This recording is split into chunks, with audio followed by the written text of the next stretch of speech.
मेरा नाम है हर्ष और आप देख रहे हैं द सोशल एक्टिविस्ट चैनल।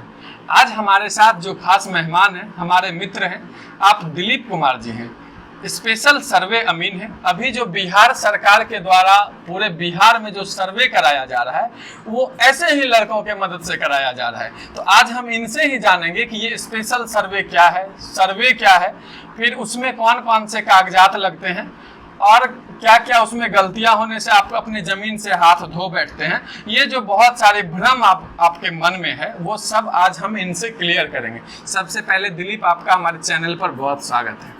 धन्यवाद। तो आप हमको सबसे पहले ये बताइए कि सर्वे ये है क्या? सर्वे सबसे पहले जो है कि सर्वे क्या है इसके बारे में जानिएगा तो सर्वे का बहुत पुराना इतिहास रहा है। शुरुआती दौर में क्या था कि जब राजा महाराजा का समय था तो उस टाइम ज़मीन का जो है कि कोई मालिकाना हक नहीं होता था। जब राजा महाराजा किसी को भी ज़मीन दे दिया करते थे, लेकिन कि जब एक सर्वे का प्रक्रिया आया तो उसके द्वारा क्या किया गया, ज़मीन का एक मापी करके निश्चित पैमाना पे मापी करके किसी भी रैयत को वो दिया गया ज़मीन करने के लिए। उसके बाद 1910 में आया सबसे पहले कैडेस्ट्रल सर्वे। 1910 के आसपास में कैडेस्ट्रल सर्वे हुआ जिसमें कि हर एक प्लॉट को माप के उसका मानचित्र बना के रैयत को दिया गया ताकि वो एक निश्चित पैमाना पे मापी कर सके और उसका जो है कि सही लगान जो उस ज़मीन का मालिक होते थे या उस राजा महाराजा होते थे उसको दिया करते थे उस टाइम 1910 के आसपास में। फिर उसके बाद चलते आया, उसके बाद हमारे देश में आज़ादी हुई। आज़ादी होने के बाद 1960 के आसपास में क्या हुआ, रिविजनल सर्वे करवाया गया। रिविजनल सर्वे में हुआ कि उस टाइम जो राजा महाराजा के पास ज़मीन था उस टाइम बहुत बड़ा बड़ा प्लॉट हुआ करता था। उसके बाद वो छोटा प्लॉट हुआ क्योंकि उसके बाद बहुत सारा नियम कानून आया इस भूमि राजस्व विभाग में, जिसके माध्यम से ज़मीन को कई प्रकार में बांटा गया और ये किया गया कि किसी को सरकारी ज़मीन मिला, यानी कि एक नियम लागू कर दिया गया। जैसे कि भूमि आंदोलन चला था, उसके द्वारा ये किया गया कि कोई किसान एक फिक्स ज़मीन कर दिया, कहीं पे 25 एकड़ था तो कहीं पे 10 एकड़ था, कहीं पे कुछ, जैसा जहाँ नियम लगा उसके हिसाब से, और जो शेष ज़मीन था वो छोड़ दिया गया। पहले के जो राजा महाराजा होते थे जिसके पास 2-4 हजार 5,000 एकड़ जमीन होता था तो उसको फिक्स किया गया, अंडर एस्टिमेट किया गया कि आपके पास 25,000 बीघा था तो अब उतना नहीं रहेगा, 25 बीघा रहेगा, जो शेष बचेगा वो सरकार ले लेगी। ऐसा हुआ। फिर क्या हुआ? फिर उसके बाद 1960 के बाद जब रिविजनल सर्वे हुआ उसके बाद सारा ज़मीन का पेपर बन गया, सबके पास खतियान बन गया। उसके बाद जिस तरह से भी जो भी माध्यम था उसके पास उस टाइम से खतियान बना और 1960 से आज तक, 1960 के बाद जो है कि आज तक उस टाइम ज़मीन लेने और देने का बहुत प्रक्रिया था। ज़मीन लेने का यानी कि होता था कवाला होता था, दान में दे दिया जाता था, या तो कोई भूदान होता था ज़मीन का, या तो किसी को बंदोबस्ती या तो लाल कार्ड पर्चा जिसको कहते हैं वो बंदोबस्ती होता था जो कि सीओ या डीसीएलआर या डीएम के द्वारा किया जाता है। तो ये जो बंदोबस्ती और लाल कार्ड वाला जो सिस्टम था ये अब भी चल रहा है या पहले चलता था? बस नहीं, ये बंदोबस्ती और लाल कार्ड वाला जो सिस्टम है पहले से चलते आया है और आज भी चलता है।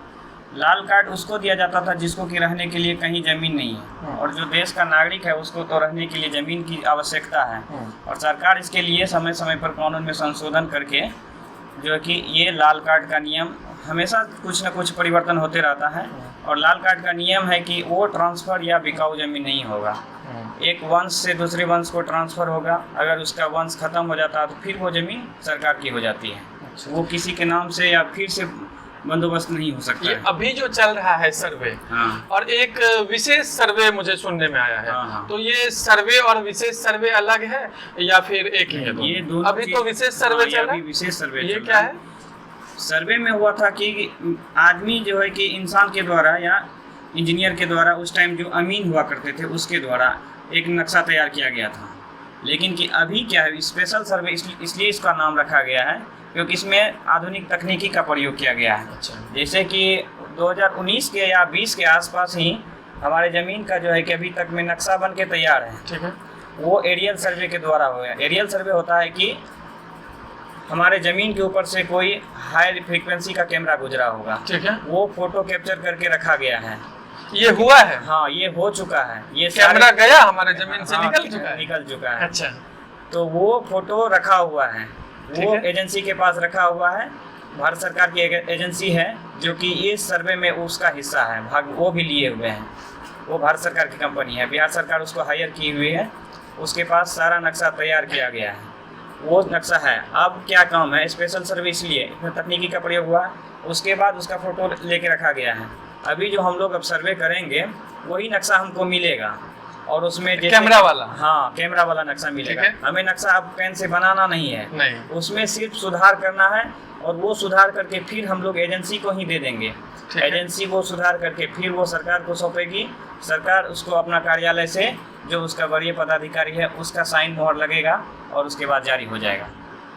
तो सबसे बड़ा लोगों का जो दुविधा है मन में कि इसमें पेपर क्या लगेगा। कोई भी चीज जब शुरुआत होता है तो लोग कागज को लेकर परेशान रहते हैं। पेपर तो कागजात में क्या क्या जो प्रमुख कागज है जो चाहिए ही चाहिए, हाँ क्या लगेगा पेपर में? इसमें जैसे कि आपके पास जमीन किस प्रकार का है, जमीन बहुत प्रकार का, कोई जमीन होता है केवाला जमीन होता है, ठीक है, कोई खतियानी जमीन होता है, ठीक है, कोई बासगीत पर्चा वाला जमीन होता है, किसी को भूदान में मिला है, ठीक है, किसी का होता है कि वंश दर वंश बदल गया है, लेकिन अभी उसका जो है कि कुछ जमीन के पास उसके पास पेपर भी नहीं है, लेकिन वो रह रहा है, उसके पास उसको तो खतियानी जमीन ही कहेंगे। हाँ। एक होता है कि वसीयतनामा के द्वारा जमीन मिलता है, ठीक है। वसीयतनामा ये होता है कि कोर्ट में जाके या तो अपने संतान को देगा या उसकी इच्छा होती है किसी को भी किसी के नाम से वसीयतनामा बन सकता है, ट्रांसफर कर सकता है, या ट्रांसफर पेपर होगा या बदलेन वाली भूमि होगी। अच्छा। आपके पास जो भी भूमि है पहले तो उसका मेन पेपर लगेगा,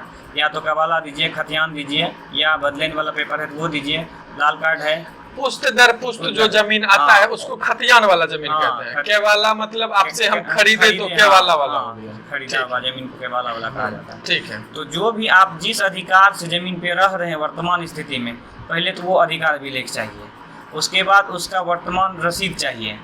वर्तमान रसीद 24-25 का, हाँ 24-25 या 19-20 का भी है तो अच्छा, चलेगा। रिसेंट कोई भी साल का, लेकिन कि ये सरकार का ऐसा प्रावधान अगर उनके पास ऑनलाइन रसीद है तो वो सबसे बेस्ट है। अच्छा। क्योंकि ऑनलाइन रसीद में धोखाधड़ी की संभावना बहुत कम है। अच्छा। ऑफलाइन रसीद होता था कि एक जमीन का 3 रसीद कट जाता था, बिल्कुल, लेकिन कि वो ऑनलाइन में वो चीज नहीं है। अगर ऑनलाइन में वो चीज बहुत कम है, ऐसा नहीं के बराबर ही है, बिल्कुल, इसलिए ऑनलाइन रसीद मोस्ट है। लेकिन कि जिसके पास ऑनलाइन रसीद नहीं उसको घबराने का भी कोई ज़रूरत नहीं है, ठीक है, वो अब टाइम मिलेगा उनको, वो तब तक में कटवा लें ऑनलाइन। हाँ, क्योंकि इसका सर्वे का एक प्रक्रिया है। सर्वे का प्रक्रिया में क्या होगा कि सबसे पहले आपके गांव में जब सर्वे होने वाला होगा तो 1 महीना पहले आपके गांव में सूचना मिल जाएगा सबको, ग्राम सभा लगा के, ठीक है, आपके पंचायत भवन या जहाँ भी होगा, जो जहाँ पर कि आपके पंचायत का सब आदमी एकजुट होकर आ सके, वहाँ आके आपको सूचना दिया जाएगा कि यहाँ पे सर्वे होने वाला है, आपको कौन कौन पेपर लगेगा। आप लोग 1 महीना पे, यानी कि ग्राम सभा के 1 महीना के अंदर आपको पेपर देना होगा, जो पेपर मांगा जाएगा। और शुरुआती दौर में 2 पेपर भरा जाता है, 2 फॉर्म भरा जाता है शुरुआत में, फॉर्म नंबर 2 और फॉर्म नंबर 1। 2 इसलिए इसमें टोटल आपको 22 फॉर्म भरना है लास्ट तक, जब तक पूरे सर्वे के दौरान आपको 22 फॉर्म भरना सभी को। हाँ, 22 फॉर्म पे काम होगा। फॉर्म नंबर 1 का काम जो हो गया आपका, ये हो गया कि आपको सूचना मिल गया, फॉर्म नंबर 1 का काम। फॉर्म नंबर 2 का काम ये होगा कि आप अपने ज़मीन की जानकारी आप दे चुके हैं, आपके जो अमीन होंगे उनकी जानकारी आपके पास मिल जाएगी उसी ग्राम सभा में कौन है, या तो आप ऑनलाइन भी पता कर सकते हैं आपके यहाँ आपके मौजा में कौन सा अमीन आया है, कौन बंदोबस्त पदाधिकारी है, कौन कौन उनको है, आपका शिविर कहाँ पे है। इसी के तरह आप जानकारी प्राप्त कर सकते हैं। उसके बाद फॉर्म नंबर 3 होगा जिसमें कि आप वंशावली दीजिएगा। अच्छा, वंशावली में क्या होगा कि वंशावली या तो आप वंशावली जिसके नाम से अगर कवाला है, अगर वो वही आदमी के नाम से खाता खुलेगा, जिसके नाम से कवाला है वही आदमी के नाम से खाता खुलेगा, तो वंशावली की कोई आवश्यकता नहीं है। ठीक है। वंशावली का आवश्यकता तब ये है जब आपके वंश का नाम आपके खतियान में ऐड होगा। ठीक है। जैसे कि आपके पिताजी के या उनके दादाजी के नाम से हैं, तो दादाजी गुजर गए हैं, पिताजी के नाम से खाता खुलेगा, तो वो वंशावली के माध्यम से ही क्लियर होगा कि आपके पिताजी कितने भाई थे, आपके पिताजी को कितने पुत्र हैं, उनके कितने लड़के हैं या कितने लड़कियां हैं। और इस सर्वे में लड़के और लड़कियों का नाम ऐड करना अनिवार्य रखा गया है, इसको आप छुपाइए नहीं। अच्छा। ये चीज़ है। और उसके बाद प्रक्रिया बढ़ेगा, प्रक्रिया बढ़ते बढ़ते एक स्टेप आएगा जिसमें कि आपको आपके ज़मीन का यानी कि उसके बाद जब फॉर्म नंबर 3 हो जाएगा, उसके बाद जो भी कागजाती प्रक्रिया करके उसके बाद आप खाना पूरी और किस्त, पहले तो किस्तवार होगा। किस्तवार का मतलब ये होता है कि शुरुआती दौर में जो भी प्लॉट था 1960 के दशक में, अभी वो एक प्लॉट 5 टुकड़ा में बट गया है। किस्तवार में उस प्लॉट का नक्शा वेरीफाई होगा, एरियल सर्वे के द्वारा जो भी नक्शा मिला है वो जाके देखेगा।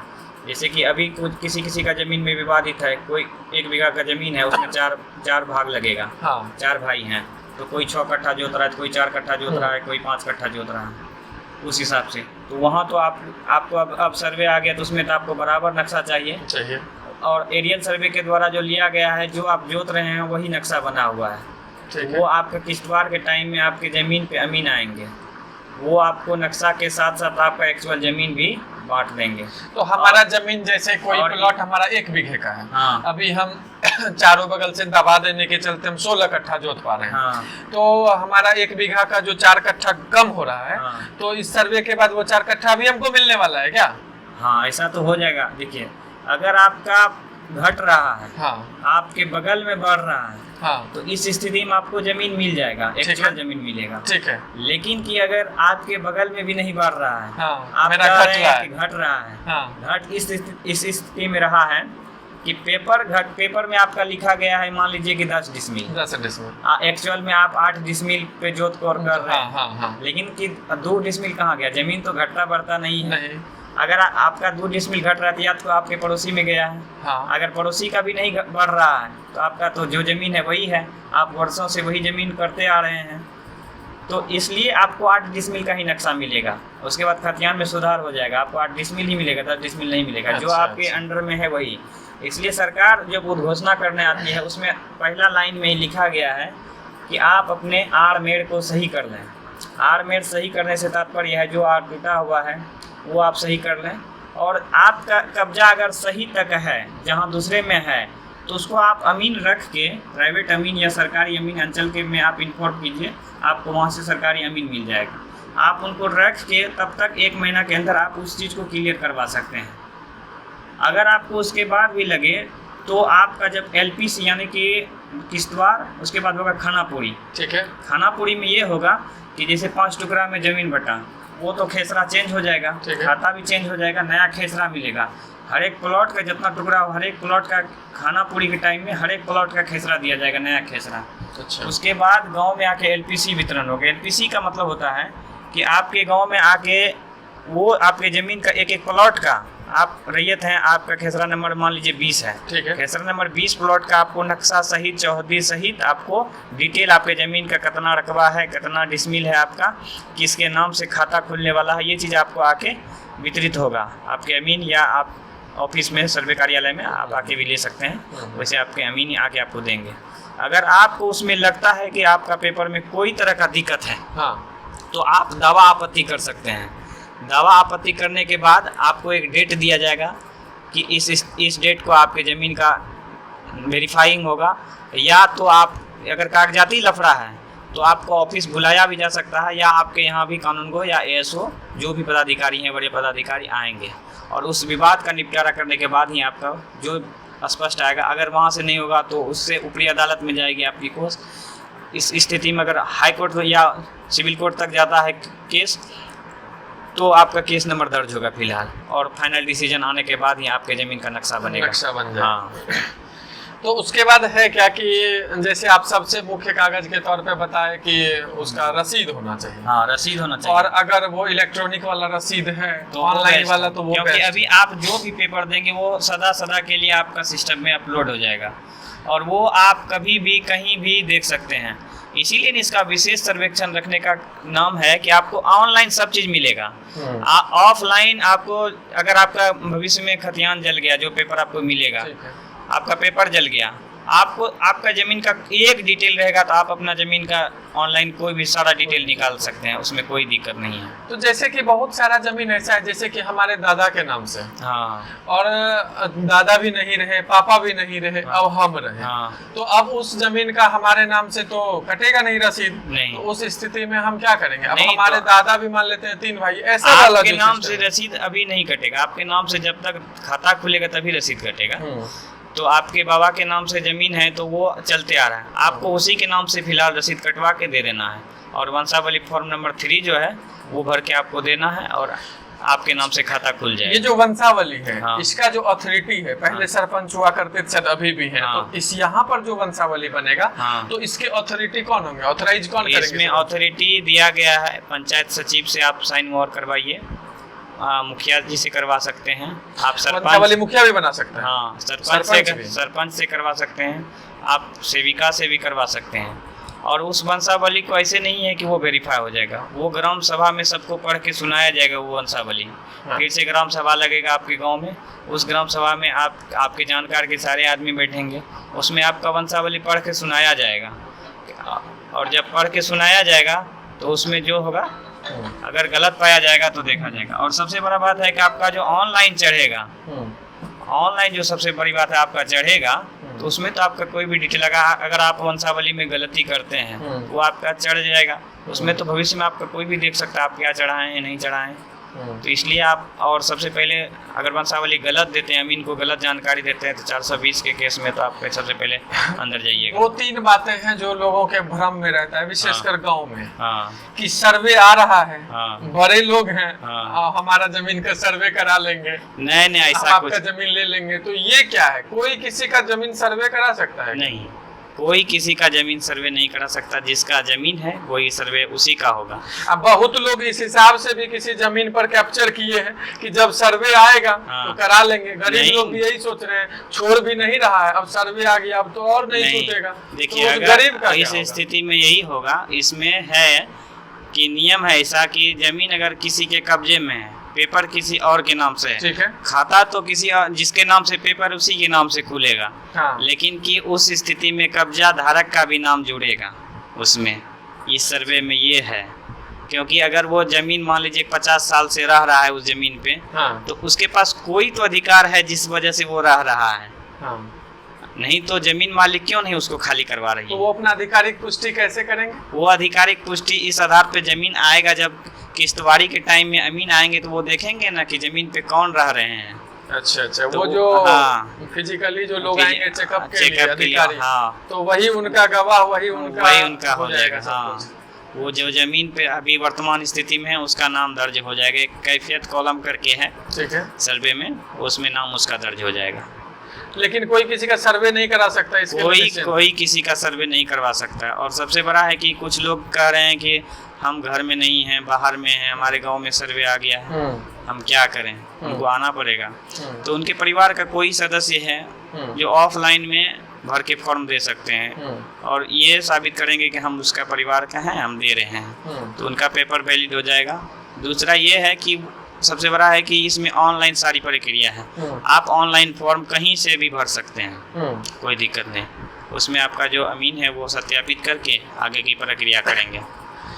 अभी तो ये सब सुधार चल रहा है, जिसका गलत होगा तो अभी मौका है कि सुधार लें। हाँ। तो अभी ऐसा कौन सा गलती नहीं करना चाहिए जो लगभग लोग कर दे रहे हैं, या संभावना है कि ये ऐसा गलती ना कर दें? ऐसा सुझाव अगर देना चाहें जमीन वाले को, सबसे बड़ी गलती तो ये नहीं करना कि किसी भी जानकारी को नहीं छुपाना है। पहला गलती तो ये, जो जमीन के बारे में आप जितना जानते हैं उतना बताइए। किसी जमीन पे मुकदमा चल रहा है तो वो भी दर्ज कीजिए, किसी ज़मीन पे मुकदमा नहीं चल रहा है तो वो भी दर्ज कीजिए। किसी ज़मीन का आप रजिस्ट्री करवा लिए हैं, म्यूटेशन नहीं करवाए हैं, तो उसका म्यूटेशन करवाइए सबसे पहले। और क्या गलती करेंगे, बाकी पैनिक ना हो, सर्वे हो जाएगा, लोगों के बहकावे में ना है, आराम से रहें, बस सर्वे आराम से हो जाएगा। इसमें पैसे की क्या डिमांड है? मतलब सर्वे कराना है, हमारे पास 2 बीघा खेत है, हाँ, तो इसके लिए हमको कितना शुल्क लगेगा? कोई शुल्क है? कोई शुल्क सरकारी कोई शुल्क नहीं है, निःशुल्क है। हाँ, निःशुल्क। कोई अगर किसी के नाम पे ले रहा है कि हम आपका सर्वे करा देंगे, आप विदेश में भी हैं तो 5 बीघा है हम करवा देंगे, 50,000 दे दीजिए, नहीं तो कोई कैसे ले लेगा, कोई नहीं लेगा आपसे पैसा, कोई किसी का करवा नहीं सकता है। नहीं। अगर कोई किसी को कह रहा है ऐसा, हाँ। कि आप बाहर में रहते हैं, हाँ। फोन से बात हुआ, आपका दिलीप जी हम सर्वे करवा देंगे, आप 50,000 दे दीजिए, हाँ। खर्चा लगेगा, हाँ। तो वो आपसे ठग रहा है। हाँ, आपसे बिल्कुल ठग रहा है वो, ये बिल्कुल जायज नहीं है। पैसे देने की कोई पैसा आवश्यकता कहीं किसी अधिकारी, किसी अमीन को नहीं, किसी अमीन को नहीं, सरकार की तरफ से। अमीन तो पैसा लेगा ही नहीं, अमीन क्यों पैसा लेगा, अमीन को सरकार पैसा दे ही रही तो वो पैसा क्यों लेगा। तो उसके बाद एक चीज और निकल के क्या आता है कि जिसका पर्चा है बना हुआ, हाँ, और कहते हैं कि पर्चा हमारे यहाँ गांव में जो चल रहा है हाँ। कि पर्चाधारी जब मर जाता है हाँ। तो उस जमीन से उसका जो है मालिकाना हक समाप्त हो जाता नहीं। है। अगर उसका वंश नहीं है नहीं आगे, है तो उस स्थिति में क्या होगा, वो जमीन मालिक जो पहले वाले थे उसको मिल जाएगा वो हक, या वो सरकार की संपत्ति हो सरकार की वो जमीन मालिक पहले वाले रैयती जमीन लगभग बंदोबस्त नहीं होती है। रैयती जमीन बंदोबस्त नहीं होती। बंदोबस्त जब भी होता है यानी पर्चा हमेशा सरकारी जमीन का ही दिया जाता है। सरकारी जमीन नहीं रहने की स्थिति में एक प्रक्रिया है, वो कानूनी प्रक्रिया के अंतर्गत आता है। उस स्थिति में रैयती जमीन किसी को पर्चा के द्वारा दिया जा सकता है, जिसके लिए रैयतदार जो हैं उसको एक फिक्स मुआवजा है, जो सरकारी मुआवजा है वो दिया जाता है। बाकी पर्चा बांट वितरण की स्थिति में पर्चा सिर्फ और सिर्फ सरकारी ज़मीन का वितरित होता है, और इसीलिए जब उसका वंशज खत्म हो जाता है किसी पर्चा धारक का, तो वो फिर से सरकार के पास वापस चल जाती है, और किसी के दूसरे के नाम से वो बंदोबस्त नहीं हो सकता है।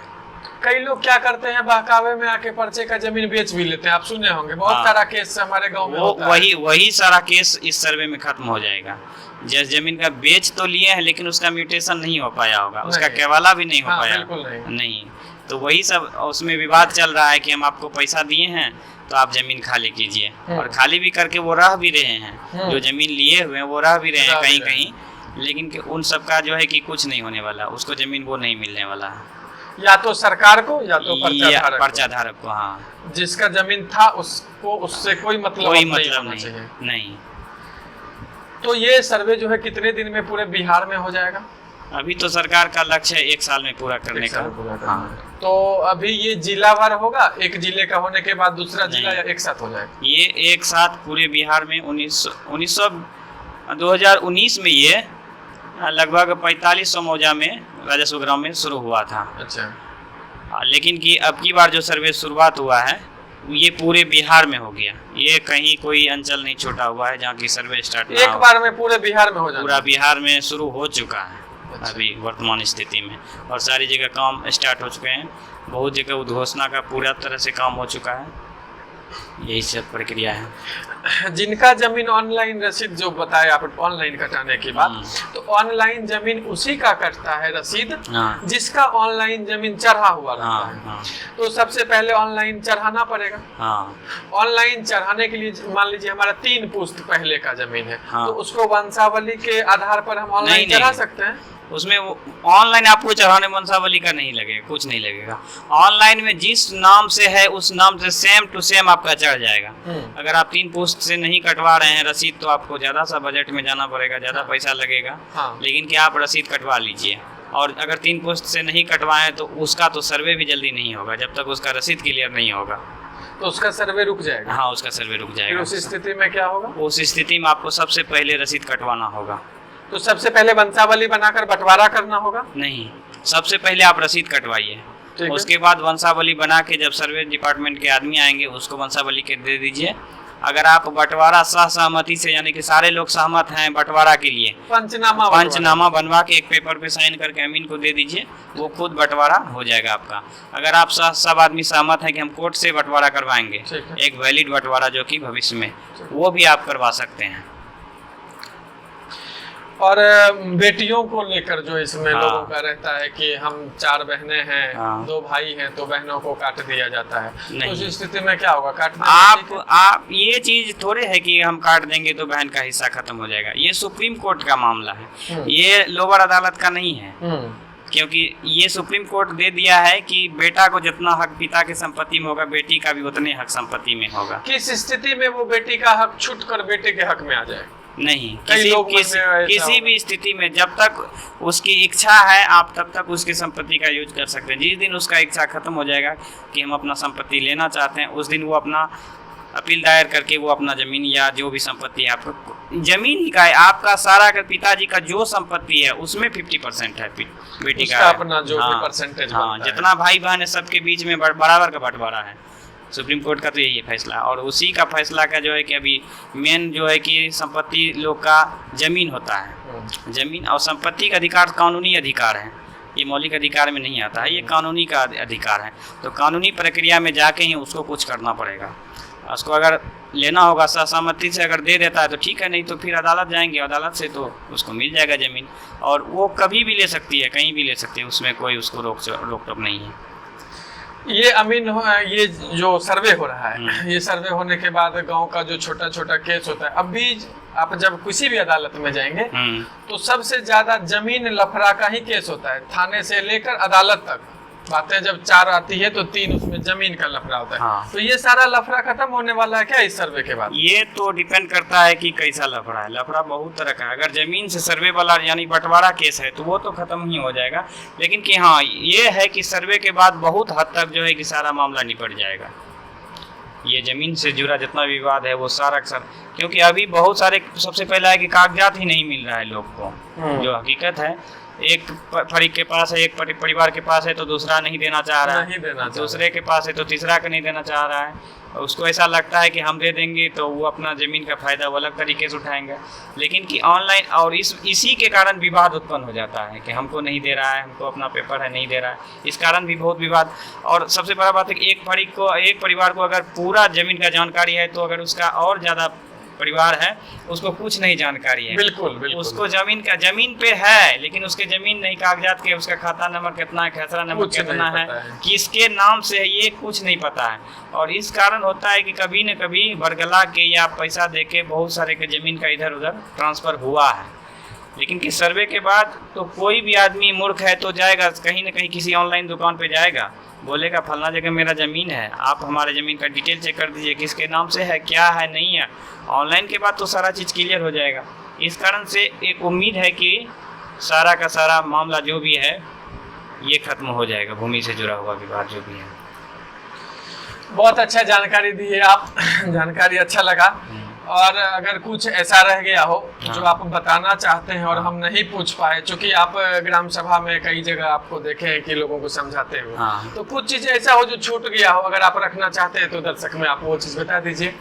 इसमें जैसे कि हम बताए शुरुआत में कि शुरुआत में फॉर्म नंबर 2 और फॉर्म नंबर 3 भरना है आपको। इस तरह करके टोटल आपको 22 फॉर्म भरना है। अगर आपको कहीं भी कोई दिक्कत हो उसके लिए दावा आपत्ति है, या तो आप दावा ऑनलाइन कर सकते हैं या ऑफलाइन कर सकते हैं, किसी भी माध्यम से कर सकते हैं, और उसका निपटारा होने के बाद ही आपके ज़मीन का फाइनल नक्शा बनेगा। ऐसा नहीं है कि दावा को छोड़ के नक्शा बना दिया जाएगा।